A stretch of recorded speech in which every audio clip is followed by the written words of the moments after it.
1974 में जब जेपी आंदोलन हुआ था तो वो देश से भ्रष्टाचार हटाने के लिए किया गया था। और उससे निकला क्या? लालू प्रसाद यादव, मुलायम सिंह यादव, वीपी सिंह और नीतीश कुमार। 2011 में जब लोकपाल आंदोलन किया गया था वो भी देश से भ्रष्टाचार हटाने के लिए ही हुआ था। और उससे क्या निकला? अरविंद केजरीवाल, भगवंत मान और अमानतुल्लाह खान। अगर हम एक बार को मान भी लें कि ये किसान आंदोलन किसान ही कर रहे हैं तो इससे निकलेगा क्या, ये आप अंदाजा लगा सकते हैं। और यहाँ तो जो दिल्ली को बंधक बनाए बैठे हैं वो किसान के अलावा और सब कुछ हैं। तेल लगा के डाबर का, पहन की टोपी नाइक की, झड़ी लगा दो लाइक की। हेलो एंड नमस्कार मित्रों। जब भी कोई आंदोलन होता है तो उसमें जो नारे लगाए जाते हैं वो आंदोलन की मांग के अनुसार होते हैं, लेकिन दिल्ली के बॉर्डर पर जो सुनने को मिल रहा है उससे तो कहीं से पता नहीं लगता कि आखिर ये लोग चाहते क्या हैं। यही कारण है कि इन तथाकथित किसानों के नेता सरकार से मिलने के लिए तैयार ही नहीं हैं, क्योंकि मिलेंगे तो कहेंगे क्या, मांगेंगे क्या? क्योंकि जो मांग रहे हैं वो तो सरकार ने, इस बिल ने कभी खत्म किया ही नहीं। तो चलिए आज आपको सुनाते हैं कि इन किसानों की मांग क्या है। किसानों की पहली मांग है कि वो भारत माता की जय नहीं बोलेंगे, अस्सलाम वालेकुम बोलेंगे। नहीं कहते नो भारत माता दी जय, असी तो बोले सोनिहाल, नो भारत माता दी जय, बोले साय निहाल, अस्सलाम वालेकुम, हाय अल्लाह। वो दिल्ली के मुख्यमंत्री केजरीवाल जी से कह रहे हैं कि वो अपने उन कार्यकर्ताओं को यहां से ले जाएं जो यहां आकर भारत माता की जय बोल रहे हैं। कह रहे हैं कि यहां मानवतावादी नारा चलेगा, मुस्लिम और ईसाई के नारे चलेंगे, लेकिन भारत माता का नारा नहीं चल सकता। केजरीवाल ਨੂੰ ਕਹੋ ਕਿ ਇੱਥੇ ਆਪਣੇ ਬੰਦੇ ਅਸੀਂ ਉਹਨਾਂ ਨੂੰ ਫੜ ਲੈਣਾ, ਜੇ ਉਹਨਾਂ ਨੇ ਭਾਰਤ ਮਾਤਾ ਦੀ ਜੈ ਕਹਿਣੀ ਹੈ ਭਾਰਤ ਮਾਤਾ ਦੀ ਜੈ ਮੋਦੀ ਕਵੇ, ਭਾਰਤ ਮਾਤਾ ਦੀ ਜੈ ਆਪਣਾ ਭੋਗਵਤ ਕਵੇ, ਕੋਈ ਮਰ ਗਏ ਉਹ ਕਹਿੰਦਾ ਜੈ ਹਿੰਦ, ਨੋ ਜੈ ਹਿੰਦ, ਨੋ ਜੈ ਹਿੰਦ। ਅਸੀਂ ਤਾਂ ਮੁਸਲਮਾਨ ਕੌਮ ਦਾ ਨਾਰਾ ਚੱਲੂਗਾ, ਸਿੱਖ ਕੌਮ ਦਾ ਨਾਰਾ ਚੱਲੂਗਾ, ईसाई का चलूगा, मानवतावादी नारा चलूगा। इस करके ये भी बंद होना चाहिए। इत्थे कोई इत्थे भारत। एक और किसान हैं जो किसानों का दुख और उनकी मांग के बारे में विस्तार से बता रहे हैं। सुनने में आया है कि ये भाई साहब गाजर और गोभी की फसल उगाया करते हैं और मोदी सरकार ने नया कानून लाकर इनकी सारी गाजर खेत से कटवा ली, लेकिन एक भी पैसा नहीं दिया। आप भी सुनिए और इनका दर्द समझिए। हिंदुओं को 72 फता हिसाब लाना, ਜਿਹੜਾ 47 ਤੋਂ ਨੇ ਸਾਡੀ ਕੀਤੀ ਨਾ, ਸਾਡੇ ਨਾਲ ਇਹਨਾਂ ਦੀ ਮੁਸਲਮਾਨਾਂ ਦੇ ਨਾਲ ਦੁਸ਼ਮਣੀ ਨੇ ਕਰਾਈ, ਉਹਦਾ ਹਿਸਾਬ ਲੈਣਾ। ਇਹਨਾਂ ਛੱਡਣਾ ਨਹੀਂ ਕਿਸੇ ਕੀਮਤ ਤੋਂ ਮੁਸਲਮਾਨों। आज ਤੁਹਾਨੂੰ ਮੈਂ ਆਵਾਜ਼ ਦੇ ਰਿਹਾ, ਤੁਹਾਨੂੰ ਅੱਜ ਇੱਕ ਸਰਦਾਰ ਤੁਹਾਨੂੰ ਆਵਾਜ਼ ਦੇ ਰਿਹਾ ਕਿ ਹਿੰਦੂਆਂ ਦਾ ਮੁਕਾਬਲਾ ਕਰਨਾ ਹੈਗਾ। ਇਹ ਆਪਣੇ ਆਪ ਨੂੰ ਜ਼ਿਆਦਾ ਵੱਡੇ ਸਮਝਦੇ ਆ ਕਿਉਂਕਿ 82% ਹੈ, ਅੱਜ 2% ਆ। ਲੜਨ ਵਿੱਚ ਕੋਈ ਦਿੱਕਤ ਨਹੀਂ ਹੈ ਸਾਨੂੰ, ਪਰ ਇਹਨਾਂ ਤੋਂ ਅਲੱਗ ਹੋਣਾ ਹੈ। ਅਸੀਂ ਤੁਹਾਡੇ ਨਾਲ ਰਲਣਾ ਹੈ, ਤੁਸੀਂ ਸਾਡੇ ਨਾਲ ਰਲਣਾ। ਅੱਜ ਤੁਸੀਂ ਦਿਖਾਣਾ ਹੈ ਕਿ ਅਸੀਂ ਸਿੱਖਾਂ ਦੇ ਨਾਲ ਆ। ਇੱਕ ਹਿੰਦੂ। कुछ लोग कह रहे हैं कि इस आंदोलन में केवल पंजाब से ही किसान क्यों शामिल हैं? बिहार से लेकर केरल तक के किसान को क्या अपनी कमाई की फिक्र नहीं है? या केवल पंजाब का ही किसान इतना गरीब है और बिहार और केरल के किसान इतने अमीर हैं कि उन्हें अपनी कमाई की कोई चिंता ही नहीं? ऐसे लोगों के मुंह पर मारने के लिए हमें मिला है मध्य प्रदेश के एक किसान का वीडियो, जो मध्य प्रदेश से पैदल चलकर दिल्ली आया है केवल किसानों के अधिकार के लिए लड़ने के उद्देश्य से। क्या नाम है आपका? मलश्याम चौहान। कहाँ से हैं आप? मध्य प्रदेश। किस लिए हैं आप यहाँ? हम तो मजदूर है सर, मजदूर हैं। तो हमारा वहाँ का कंपनी बंद है 3 साल से। कंपनी बंद है, आप इसलिए यहाँ पे आए? हम आए हैं, ये हमारा किसान के, हम तो किसान के बेटे हैं। इस बिल में आपको क्या खामियां दिखती हैं?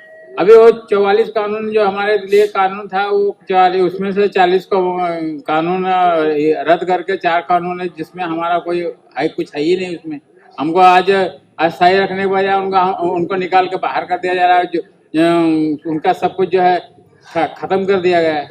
और केवल किसान ही नहीं, देश भर से अन्य क्षेत्रों के लोग भी इस आंदोलन में शामिल हो रहे हैं, अपना समर्थन दे रहे हैं। उत्तर प्रदेश का हाथरस तो आपको याद ही होगा।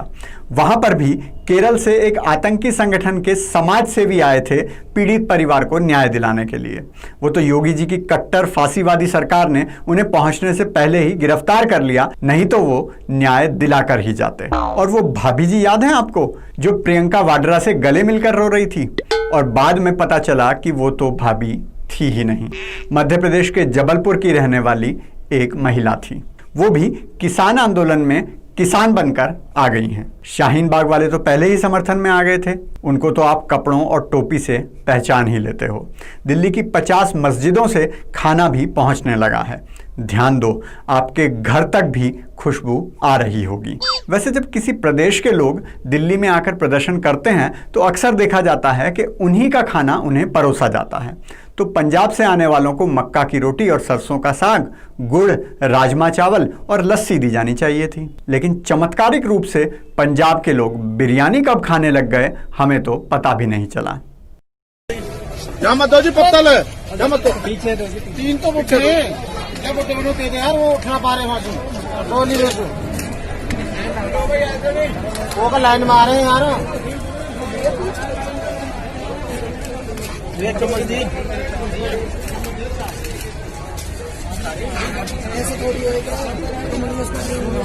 मत दो। खैर, अब आपको कुछ रोचक बातें बताते हैं जिन्हें सुनकर आपका जीवन भी धन्य हो जाएगा और आप भी इन तथाकथित किसानों का समर्थन करने के लिए दिल्ली बॉर्डर की तरफ पैदल ही निकल पड़ोगे।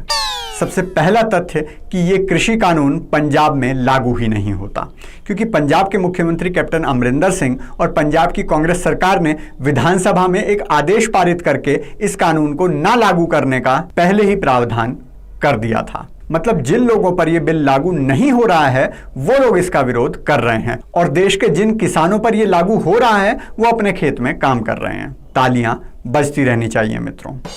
दूसरा चमत्कार, दिल्ली के सर जी इस आंदोलन का समर्थन कर रहे हैं क्योंकि ये बिल किसान विरोधी है, लेकिन दिल्ली में खुद वो इस बिल को लागू करने का आदेश जारी कर चुके हैं क्योंकि ये बिल किसानों के लिए फायदेमंद है।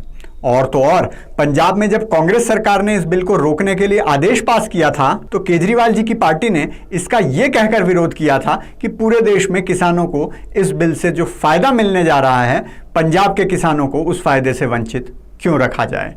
अकाली दल का तो पहले से पता ही है, जब संसद में यह बिल आया था तो अकालियों ने इस बिल के समर्थन में वोट किया था और अब इसका विरोध कर रहे हैं। और आखिरी चमत्कार, कांग्रेस ने 2019 चुनाव के घोषणा पत्र में यह वादा किया था कि हम यही किसान बिल लेकर आएंगे। चलिए आप भी चमत्कार को नमस्कार कीजिए।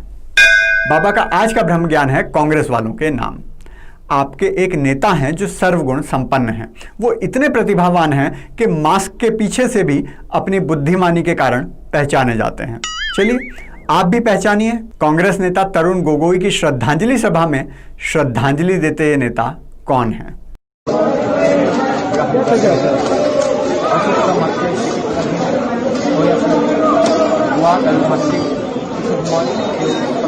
अगर आप भी किसान आंदोलन में किसान नहीं ढूंढ पा रहे तो कृपया लाइक, शेयर, कमेंट और सब्सक्राइब जरूर करें, क्योंकि खुशियां बांटने से बढ़ती हैं।